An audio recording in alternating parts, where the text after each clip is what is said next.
বাংলাদেশের গ্রামগঞ্জে এক প্রচলিত লোককথা বহু বছর ধরে প্রচলিত আছে।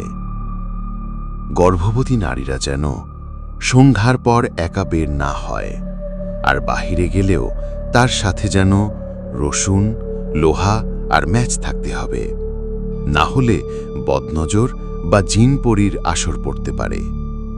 বিশেষ করে সূর্যগ্রহণ, পূর্ণিমা আর অমাবস্যার রাতে খুবই সতর্কভাবে থাকতে হয়।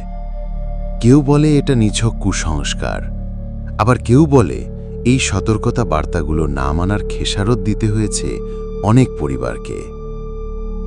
এইটা গল্প বললে ভুল হবে, এই ঘটনাগুলো ঘটেছে তার সত্যিকারের জীবনে। তিনি আমাদের এই গল্পটা পড়ে শোনাতে বলেছেন, আর এই গল্পে কিছু সতর্ক বার্তা দিয়েছেন। আমরা চেষ্টা করব আমাদের মতো করে গল্পটা পড়ে শোনাতে। এই গল্পে একজন নারীর জীবনে ঘটে যাওয়া বাস্তবিক ঘটনা। সেই নারী হলেন যিনি আমাদের ইমেলের মাধ্যমে গল্পটা পাঠিয়েছেন, আবিদ হোসেন পাভেল, তার স্ত্রী সাইমা রহমান ঋতু। সাইমা রহমান ঋতু 24 বছর বয়সী এক সদ্যবিবাহিতা মেয়ে। ঢাকার মিরপুরে বড় হয়েছে। পারিবারিকভাবে তার বিয়ে হয় আবিদ হোসেন পাভেলের সাথে। পাভেল ঢাকাতে একটা বেসরকারি ব্যাংকে চাকরি করেন। পাভেলের পরিবার গ্রামে থাকে, কিন্তু পাভেল ঢাকাতেই থাকত চাকরি করার কারণে।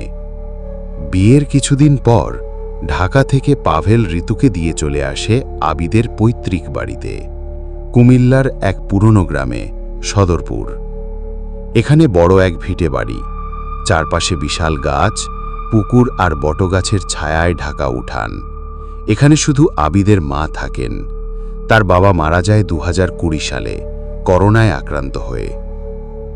কাহিনী শুরু হয় তখন যখন বিয়ের 3 মাস পর পাভেল জানতে পারে তার স্ত্রী মা হতে চলেছে। প্রথম কিছুদিন আনন্দে কেটে যায় ঋতুর। ঋতু আর তার শাশুড়ি একসাথে বাড়ির নানা কাজে ব্যস্ত থাকতেন, আর ঋতুকে অনেক সাবধানে থাকতে বলেন। তখন থেকেই ঋতুর শাশুড়ি কিছু সাবধানতা নিতে শুরু করেন, যেমন ঋতুর কোমরে এক টুকরো লোহা সুতা দিয়ে বেঁধে কোমরে পুড়িয়ে দেন। প্রতিদিন বিছানার নিচে রসুন আর শুকনো মরিচ রেখে দিতেন। সন্ধ্যার পরে ঋতুকে বাইরে যেতে দিতেন না। ঋতু প্রথমে হেসে হেসে এসব এড়িয়ে যেত, কিন্তু এক রাতে ঘটে এক ভয়ঙ্কর ঘটনা। সেদিন ছিল অমাবস্যা। আকাশ কালো, গাছে গাছে অদ্ভুত শব্দ, আর কুকুর যেন হঠাৎ অকারণে চিৎকার করছে। ঋতু রাতে আনুমানিক 12টার দিকে ঘুমাতে যাচ্ছিল। হঠাৎ তার মনে হয় বিছানার সাথে জানালার পাশে কেউ দাঁড়িয়ে আছে। তার চোখ আর মুখ স্পষ্টভাবে বোঝা যাচ্ছে না। সে ভালো করে খেয়াল করে দেখে শুধু 2 চোখ লাল এক দৃষ্টিতে তাকিয়ে আছে। সে প্রথমে তেমন পাত্তা দেয়নি বিষয়টা। সে মনে করল হয়তো দূরের কোনো বাড়ির আলো ভেসে আসছে। এসব পাত্তা না দিয়ে ঋতু লাইট অফ করে বিছানায় শুয়ে পড়ল। কিছুক্ষণ পর সে দেখে একটা কালো ছায়া তার ঘরের মধ্যে এক পাশ থেকে অন্য পাশে যাচ্ছে। সে চিৎকার করে ওঠে। শাশুড়ি এসে দেখে ঋতু ঘরের এক পাশের নিচে উপুর হয়ে শুয়ে আছে আর শরীর কাঁপছে। তার শাশুড়ির শরীরে হাত দিতেই মনে হলো তার হাত পুড়ে যাচ্ছে। ঋতুর জ্বর চলে এসেছে। সারা রাত ঋতুর শাশুড়ি ঘুমায়নি। সারা রাত তাকে মাথায় পানিপট্টি দিয়েছে। রাতেই পাভেলের মা পাভেলকে ফোন করে বলল, কাল সকালে বাড়ি আসতে হবে, খুবই জরুরি। পাভেল জানতে চাইল কি হয়েছে। তার মা বলল, ঋতু খুব অসুস্থ। পরদিন পাভেল খুব সকালে রওনা দেয় বাড়ির উদ্দেশ্যে। বাড়িতে এসে আগে ঋতুকে হাসপাতালে নিয়ে যায়। হাসপাতালে নিতে নিতে তার মার কাছ থেকে সব কিছু শুনতে পারে। রাতে কি কি হয়েছে তার মা রাতের বেলা ফোন করে অল্প কিছু বলেছিল। এখন সব কিছু শুনে বুঝতে পারল পাভেল। ডাক্তার ঋতুকে চেক আপ করে দেখল, কিন্তু তেমন কিছু সমস্যা পেল না। ডাক্তার বলল এই সময় মেয়েদের অ্যাংজাইটির কারণে এসব হতে পারে। এই সময় মেয়েরা অনেক কিছু নিয়ে দুশ্চিন্তা করে। অতিরিক্ত চিন্তার কারণে হয়তো অজ্ঞান হয়ে গিয়েছে আর ভয় পেয়েছে। ডাক্তার সবকিছু স্বাভাবিক বলে ওই দিনই হাসপাতাল থেকে রিলিজ করে দেয় ঋতুকে। কিন্তু সেই দিন থেকে ঋতুর শরীর খারাপ হতে শুরু করে। হঠাৎ বুক ধরফর করে, খেতে পারে না, শরীরে মাঝে মাঝে জ্বর থাকে, রাতে ঘুমাতে পারে না কারণ অনেক দুঃস্বপ্ন দেখে। একদিন রাতে স্বপ্নে দেখে একটা ছায়া তাকে ডেকে নিচ্ছে বাড়ির পুকুর পাড়ে। পুকুরের সিঁড়িতে একটা মেয়ে বসে আছে। মেয়েটার বয়স আনুমানিক বলা যাচ্ছে না, তবে খুবই অল্প বয়স, 18 বছরের নিচে হবে। যখন মেয়েটা ঘুরে দাঁড়ালো, ঋতু দেখল মেয়েটার পেট ফুলে আছে, ঠিক যেন মেয়েটা গর্ভবতী। কিন্তু ঋতু বুঝতে পারছে না এত ছোট একটা মেয়ে গর্ভবতী হয় কিভাবে। ঋতু ভালোভাবে খেয়াল করে দেখল মেয়েটার পেটে 2টা ছোট গর্ত দেখা যাচ্ছে, আর গর্ত দিয়ে গড়গড়িয়ে রক্ত পড়ছে। তারপর মেয়েটা ঋতুর দিকে তাকিয়ে বলল, আমার সাথে পানিতে আয়, তুই এখন থেকে আমাদের সাথে থাকবি। এই বলে মেয়েটা চিৎকার দিয়ে পুকুরে লাফ দেয়। লাফ দেওয়ার পর ঋতু খেয়াল করল পুকুরে একটা মেয়ে না, মনে হচ্ছে অনেকগুলা মেয়ে ভেসে আছে। কিন্তু সবগুলা মেয়ে ঋতুর দিকে তাকিয়ে আছে। সবগুলা মেয়ের চেহারা দেখে মনে হচ্ছে অনেক দিন ধরে তারা কিছু খায় নাই, ফ্যাকাশে রক্তশূন্য চেহারা। তারপর হঠাৎ ঋতুর ঘুম ভেঙে যায়। তখন ঋতু আর ঘুমাতে পারেনি। সারা রাত সে জেগে কাটিয়ে দেয় আর চিন্তা করে, কি দেখলাম আমি, কেন দেখলাম। পরদিন সকালে তার শাশুড়ির কাছে সব খুলে বলে রাতে কি স্বপ্নে দেখেছে। শাশুড়ি বুঝতে পারেন কিছু একটা সমস্যা হচ্ছে, তাই তিনি আর দেরি না করে তার গ্রামের একজন বয়স্ক মহিলাকে ডেকে নিয়ে আসেন, যার নাম হালিমা। তাকে সবাই হালিমা খালা বলে ডাকে। হালিমা খালা অনেক বছর ধরে গর্ভবতী নারীদের সেবা করে আসছেন। ঝাড়ফুঁক, তাবিজ কবজ, দোয়া দরুদে পারদর্শী তিনি। এমনকি দাইমা হিসেবে অনেক সময় গর্ভবতী মহিলাদের ডেলিভারি করিয়ে দেন। তিনি এসে ঘরটা ঘুরে দেখে বলেন, এই ঘরে তো অনেক সমস্যা আছে দেখতাছি। এই ঘরে অন্য কারো ছায়া আছে। ঋতুর শাশুড়িকে বলছে, আপনার পোলার বউয়ের গর্ভের উপর কেউ নজর দিয়া আছে। ঋতুর দিকে তাকিয়ে বলেন, বৌমা, তোর গর্ভে যে শুধু সন্তান আছে তা না, তাতে আর একটা খারাপ শয়তান জিনের বাচ্চা ঢোকার চেষ্টা করতাছে। পাভেল তার মার কাছ থেকে খবর পেয়ে সন্ধ্যায় পাভেল বাসায় আসে। আসার পর হালিমা খালা তাকে আলাদা করে বাড়ির একপাশে ডেকে নিয়ে যায় আর বলে, তুই কি জানোস, তগো বাড়ি আগে 71 সালে দেশের যুদ্ধের সময় পাকিস্তানিগো ক্যাম্প আসিল। এই বাড়িতে অনেক খারাপ কাহিনী আছে। অনেক মাইয়া এখানে মইরা গেছে গর্ভে সন্তান নিয়া। পাকিস্তানিরা এই গ্রামের অনেক যুবতী মাইয়াগো ধইরা আইনা এই বাড়িতে ধর্ষণ করত।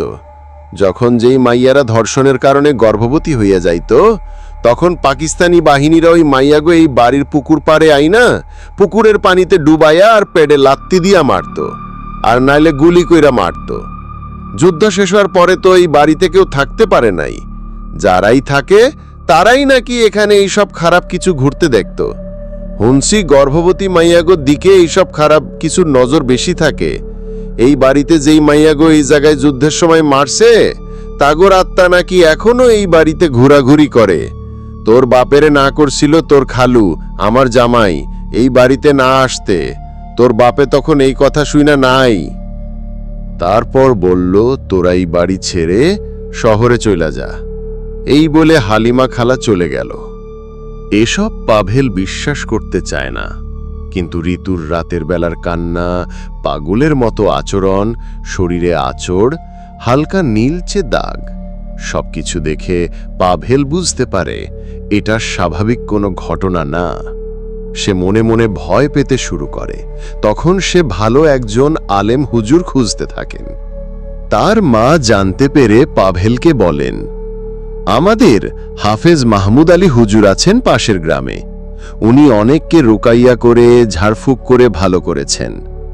পরদিন সকালে ঋতুকে নিয়ে যাওয়া হয় সেই হুজুরের কাছে। হুজুর সব শুনে মাথা নিচু করে পাভেলকে বলেন, তোমার স্ত্রী এখন শুধু একটা দেহ না, সে এখন 2টা দেহ।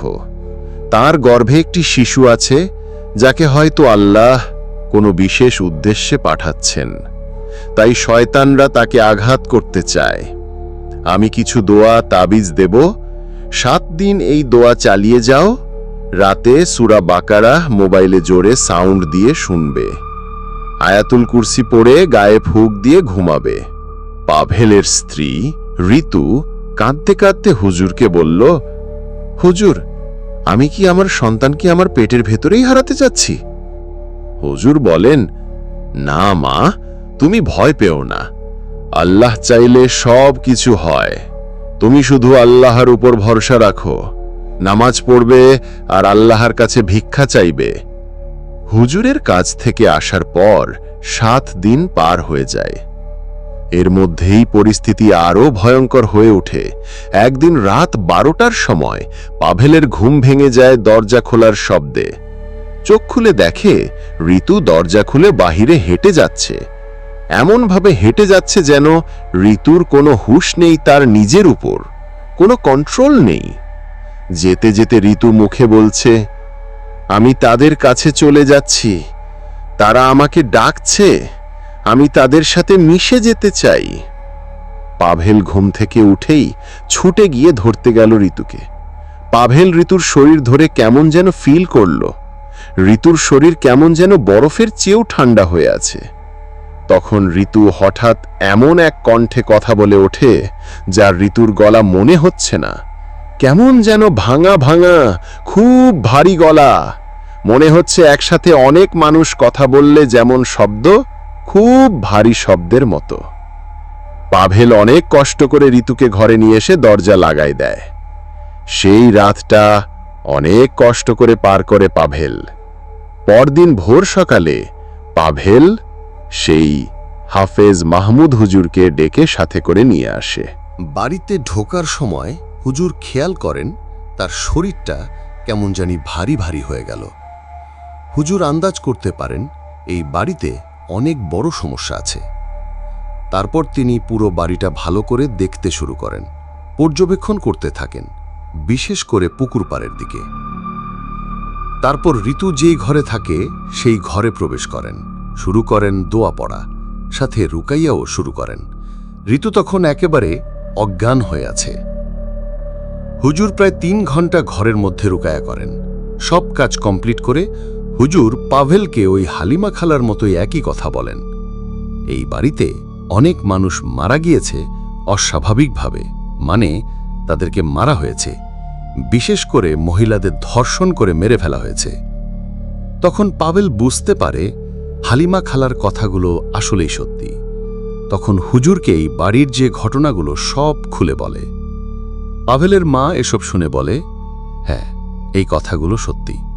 পাভেলের বাবা বেঁচে থাকার সময় এই কথাগুলোই বলতেন, কিন্তু পাভেল যখন পেটে ছিল তখন আমরা এই বাড়িতে থাকতাম না, আমরা তখন ঢাকাতে থাকতাম। হুজুর তখন বললেন, এই জন্যই আপনার সময় এসব সমস্যার সম্মুখীন হন নাই। তারপর হুজুর বললেন, এই বাড়িতে 2টা সমস্যা আছে। 1, এই বাড়িতে অনেক মানুষকে মেরে পুকুরে ফেলে দিয়েছে, কিন্তু তাদের এখনো পর্যন্ত জানাজা পড়ানো হয় নাই। 2, জানাজা না পড়ানোর কারণে এই বাড়িতে অনেক খারাপ জিন বসবাস করতে শুরু করে, বিশেষ করে শয়তান জিনারা। মরে যাওয়া লাশ আর গর্ভবতী মহিলাদের দিকে নজর দিয়ে থাকে বেশি। এই বাড়িতে আগে থেকেই শয়তান জিনের উপক্রম ছিল। আর তোমার স্ত্রী গর্ভবতী, তাই শয়তান জিনেরা তোমার স্ত্রীর উপর অনেক খারাপভাবে প্রভাব করছে।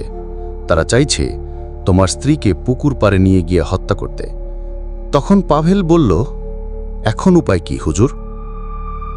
হুজুর বলল, আমি পুকুর পাড়ে গিয়ে গায়েবানা জানাজা পড়ে দিচ্ছি। এতে যারা অস্বাভাবিকভাবে মারা গিয়েছে তাদের জানাজা হয়ে যাবে, আর জিনেরাদের আমি আটকানোর ব্যবস্থা করছি। তবে তাদের বেশি দিন আটকানোর মতো শক্তি আমার নেই, কারণ এখানে জিনেদের সংখ্যা অনেক বেশি, আর বেশিরভাগই শয়তান জিন, তাই তারা অনেক শক্তিশালী। হুজুর এই বলে পুকুর পাড়ে গিয়ে গায়েবানা জানাজা শুরু করেন। কিছু সময়ের মধ্যে জানাজা ঠিকঠাকভাবে শেষ করেন। তারপর হুজুর প্রবেশ করে যে ঘরে ঋতু শুয়ে আছে সেই ঘরে, শুরু করেন তার স্পেশাল রুকাইয়া।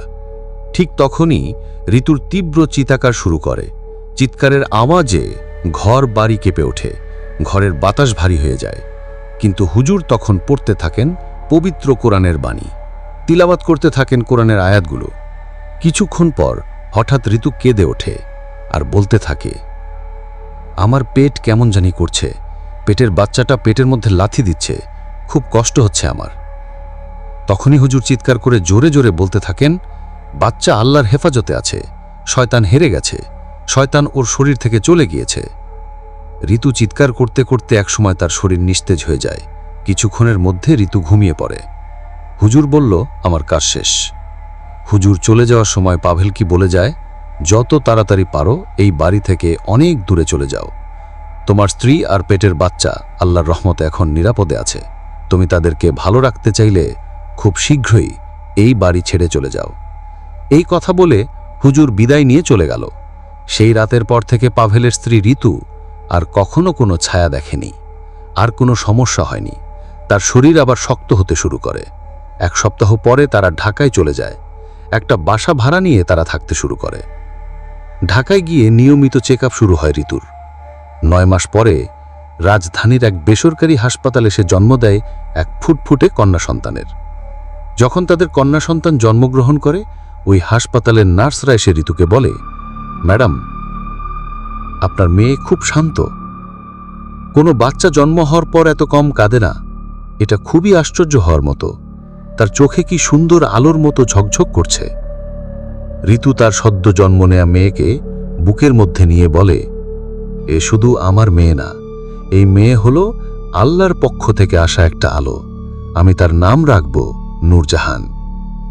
এই ছিল আমাদের প্রথম ইমেল পাঠানো ব্যক্তি আবিদ হোসেন পাভেলের সত্যিকার নিজের জীবনের ভৌতিক ঘটনা। এই গল্পটা একটি পরিবারের সত্যি ভয়ঙ্কর এক অভিজ্ঞতা থেকে মুক্তির গল্প। বাংলাদেশের অসংখ্য পরিবারের গর্ভবতী নারীরা এখনও রসুন, ম্যাচ, লোহার গল্প বিশ্বাস করে।